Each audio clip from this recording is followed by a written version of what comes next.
Tá, então eu vou explicar mais ou menos como é que foi feito os programas da lista de modelagem 2. É, Bom, eu não resolvi os programas sozinhos, eu tive a ajuda dos meus colegas de turma, então eu estou gravando mais vídeo para poder dar uma mãozinha aí pro pessoal que não conseguiu resolver. Então, ou está com dificuldade e afim. Então, o primeiro programa da lista ele consiste em determinar o volume molar real de um gás. E aí a gente tem que comparar ele, ou pode usar de comparação, o comportamento dele como gás ideal.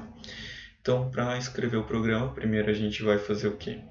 Vai dizer que é um programa, vai botar o nome do programa, vai colocar o implicit double precision aqui, que vai ser de A a H, O a Z, sempre assim. E a gente vai colocar o como, que seria a parte dos nossos dados. Geralmente a gente utiliza o como porque daí a gente não precisa definir a variável como inteira, real, caractere e assim por diante. Beleza? Então, você pode trabalhar inicialmente de duas formas. Você vai você vai precisar dizer para o programa o que são essas variáveis ou quanto elas valem. Então, o que acontece? Você pode pedir para que o usuário informe isso, ou você pode botar direto no corpo do programa que ele vai calcular com aqueles valores. Eu, particularmente, prefiro que o usuário informe os valores, tá? Porque assim daí você não precisa ficar entrando no corpo do programa toda a vida e alterando. Então, aqui, por a situação, a gente vai ter como variável a pressão, temperatura, coeficiente de repulsão e atração, o R, que ele não vai mudar, né? Só se o usuário quiser, mas geralmente no exercício foi dado 0.082. E aí, beleza. Então a gente vai pedir para que o usuário informe a pressão, a temperatura, o coeficiente de atração, o coeficiente de repulsão, o valor da constante dos gases. Note que para poder fazer o programa, pedir para o usuário, você precisa colocar o write, que é a parte de impressão que vai aparecer para o usuário, e o read, que é o que o programa vai ler como variável, ou seja, vai ler o número que o cara vai informar. Então a gente faz isso para todas as variáveis e a gente vai para a parte do processamento. Então a gente vai, na verdade, ter o pré-processamento. O método de Newton-Raphson ele trabalha com interações, ou seja, ele vai chutando valores até que os dados entrem em convergência e acabe se cruzando e dando o ponto que seria a raiz, né? Ou seja, o comportamento da função. E aí, quando toca no eixo, ele vai obter o valor da função, da raiz da função. Então, a nossa interação inicial ela é zero. Então, o número de interações máximas ele pode mudar de acordo com o que você quer, pode ser 100, pode ser 1000, 10.000, depende do que você precisa. A gente insere uma tolerância de erro, né? Então, nesse caso foi dado de 1, e a gente vai ter um índice de convergência que é um indicador. Então, se for 0, o programa ainda não convergiu, ou seja, ele ainda não achou a raiz. Se for 1, o programa achou a raiz e ele vai ser informado depois no final. E aí a nossa estimativa inicial ela pode ser de duas formas. Ela pode ser tanto um chute aleatório, quanto usar um dado informado no problema, ou uma equação, para dar um chute inicial. Eu usei como chute inicial o gás ideal. Então, o nosso φ é sempre o que a gente quer achar, nesse caso o volume molar do gás ideal é R vezes T dividido por P. Então esse vai ser nosso chute inicial. E a gente vai para a base de processamento. Então aqui a gente tem o do while, né? Então faça enquanto o índice de convergência for zero, novas interações. Como é que a gente vai fazer essas novas interações? É um contador. Então vai ser a interação inicial, zero, que vai ser 0, mais 1, vai ser a primeira interação, depois interação 2. Interação 1 mais 1, 2, e assim por diante.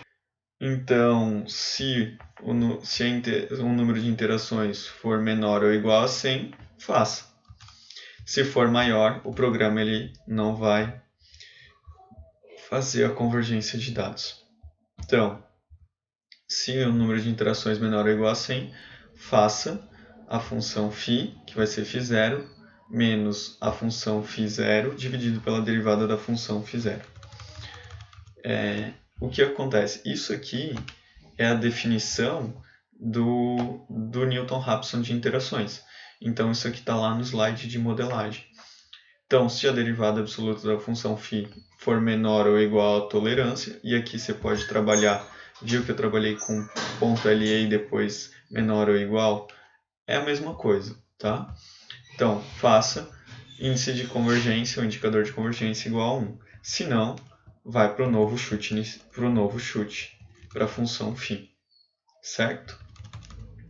Então, a gente fecha o when if e a gente bota aqui o índice de convergência igual a 1. Faz a impressão do que está acontecendo. Então, não convergiu em, por exemplo, número de interações, vírgula, não coloquei, vírgula, interações, vírgula, e aqui, aumente o número de interações máximas para que o programa continue tentando. É uma dica que eu dei para o usuário. Então, teria que entrar aqui no corpo e alterar o número de interações máximo aqui para 10.000, sei lá. Aí vai de usuário para usuário. E aí a gente tem a parte fecha o when if, fecha o when do para que ele termine essa base de processamento. E a gente vai ter o pós-processamento, que seria a análise de dados do programa e o trabalho dele. Então a gente vai ter o quê? Se o número de interações máximas for menor ou igual, então faça a impressão dos dados. No caso, write convergiu em tantas interações. Essas interações seria aqui o que ele está contando, seria o nosso próprio contador. E aí, depois, o volume molar real é φ. Então, ele vai calcular isso aqui e vai dizer quanto é que vai ser dentro daquela interação. Fecha o when if, fecha o when program e o programa está finalizado. Mas, note que nós necessitamos informar a função φ0 e a derivada da função φ0. Como é que a gente vai fazer isso? A gente vai colocar a parte aqui das funções, então. Então, a gente vai ter o double precision function e a gente vai ter a nossa função φ. Aí a gente coloca de novo o implicit double precision, coloca o common, que seria as variáveis que a gente vai trabalhar na equação, ou seja, dentro da função, perdão. E aqui a gente digita qual é a função. A única coisa que muda no programa inteiro, no caso, por exemplo, dos exemplos e dos exercícios, é a parte da função, que é essa parte aqui. O resto não vai alterar, porque a lógica de programação é a mesma. Então, sempre que for Newton-Raphson é assim? Sim, sempre que for Newton-Raphson vai ser dessa forma. O que você precisa alterar seria a parte de informar os dados iniciais, a função aqui e a derivada da função, certo? Geralmente a derivada da função não muda também. Então, nesse caso, nessas situações que a gente está vendo agora em modelagem 2. Então, a função do gás ali termina a função e abre agora uma nova função que seria a derivada da função. Então, o double precision function de novo, da derivada da função φ, o implicit double precision de novo, e aí o delta φ e a derivada da função, e fecha com o when function para que ele possa rodar todas essas funções aqui, certo? Bom, basicamente é isso. Eu sei que o primeiro vídeo ficou bem extenso, mas o que deu para fazer.